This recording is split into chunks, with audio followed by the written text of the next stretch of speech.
The Return to Riverside Music Festival, we have country-rooted music festival, which means it's music that's not just country, but it has its roots in country. That way we're covering everything from modern country to bluegrass to everything in between.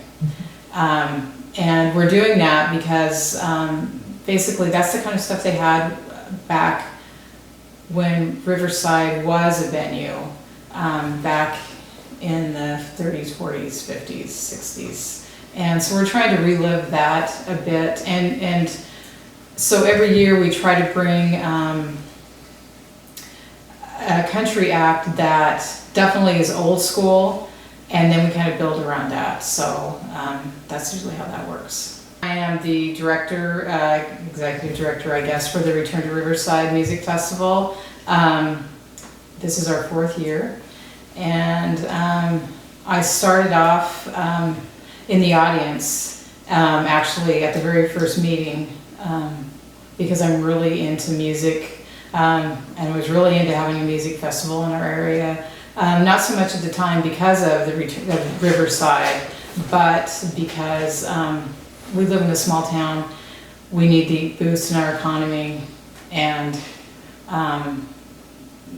4 years ago, people were just starting to get, at least in this area, people were just starting to get into having music festivals. So it was a good time for us to get into it.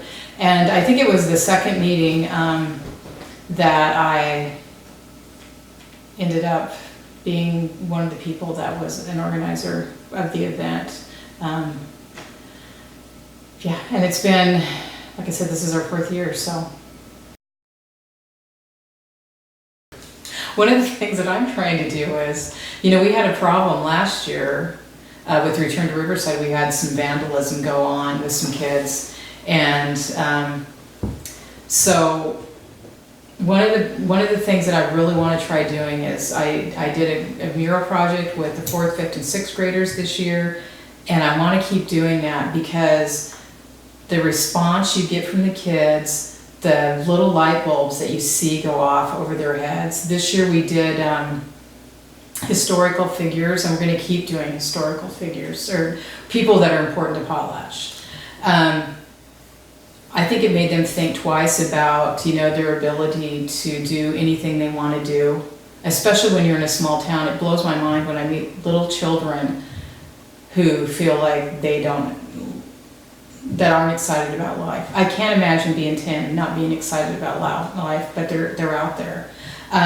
So to see them, they're an artist, they're painting, but then also, to tell them about these people and then to say, hey, do you think that this person that you're painting, do you think back in 1915 that they thought, well, one day I'll have my portrait in Potlatch, and all the public will see it, and there'll be a little sign that'll tell about me. I said, do you think they actually thought that? And they're like, no. And I'm like, well, maybe your picture will be here one day. Maybe there'll be some kids painting you because you ended up doing great things for this town. And it just to see them go, oh. So that's really cool to see that kind of stuff. And then to see how much work goes into making art, public art. I think a lot of them have a renewed respect for not being vandals, and and just having respect for things that people have made, and realizing that everything's been made, somebody's responsible for it, and so to have that respect, all that, I think you see it kind of whirring around in their eyes, and it's real exciting. So this house was built in 1916. The barn was built in 1911. They built a barn first so they have a place for the horses, because it was more important to be farmers and make money than it was to have a big house. They actually lived in the woodshed. So it was a little 2-room woodshed, and there was the huge cook stove in one half and sleeping quarters in the other half. So when I was in 5th grade, which was sometime in the 70s. My great-grandma passed away, and my mom was left this house. So I moved here when I was in 5th grade, and then like all good people who grew up in small towns, I vowed that I would never stay here, because who would want to live in a little town? So I moved a couple times to the East Coast, and the last time I came back, I was like, I'm not leaving here. Just because it's so beautiful here. It's so quiet, and it's home. I went to school in Potlatch. In my mind, I always tell myself that the reason that I am a volunteer and that the reason I do so much for our community is because I was such a little shit growing up. Sorry.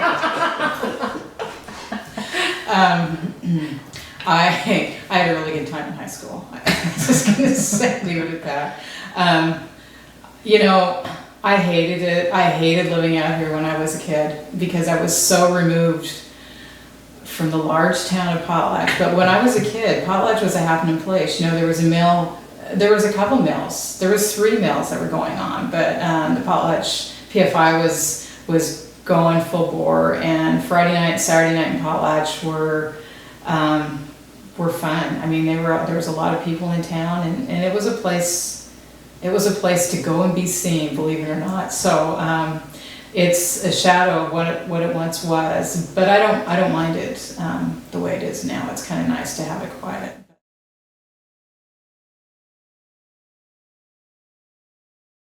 So I graduated in '81, so I wasn't really, you know, what I do remember is I remember going down, like I had a boyfriend who worked out at Bennett's. But my dad worked at Potlatch for a while, and then he moved to Bennett's as well. But I remember like going to visit, you know, like on night shift, lunch hour, going, you know, cruising into the mill, and I remember I got in trouble once because my dad told me I had to slow down because I guess I almost had a forklift operator lose his whole load of lumber because I was driving like a teenager in the mill. And I wasn't supposed to be doing that, but anyway. But I remember the shift whistle going off. I remember, you know, all the line of cars of people driving up out of the mill. You know, and I remember like some of my friends' boyfriends, you know, would be trying to get, you know, they'd be getting on the night shift and I don't think at that point in time, I don't think I was ever differentiating it that much of, you know, if it was Bennett's or if it was the polished lumber mill. And so it closed down about the same time that I was,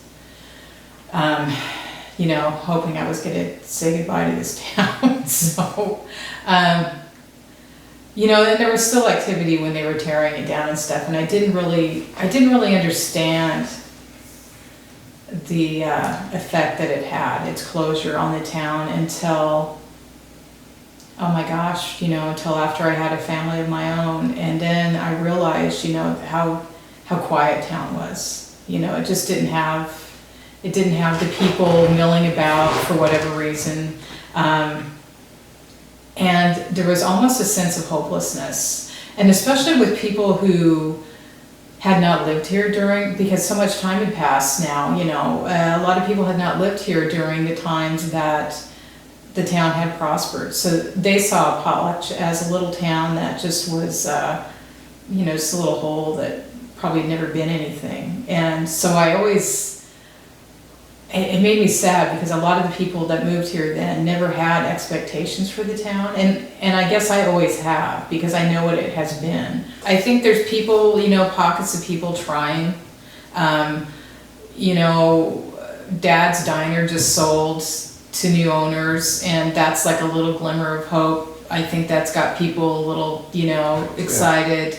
Yeah. So when things like that happen, that makes people think, gosh, I'm not the only one who hopes this town makes it.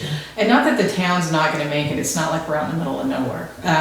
We've got 2 university towns, you know, that are really close, so we're always going to be a bedroom community. But the idea of not having to leave Potlatch to do things, to be entertained, to eat a decent meal, those things are real appealing.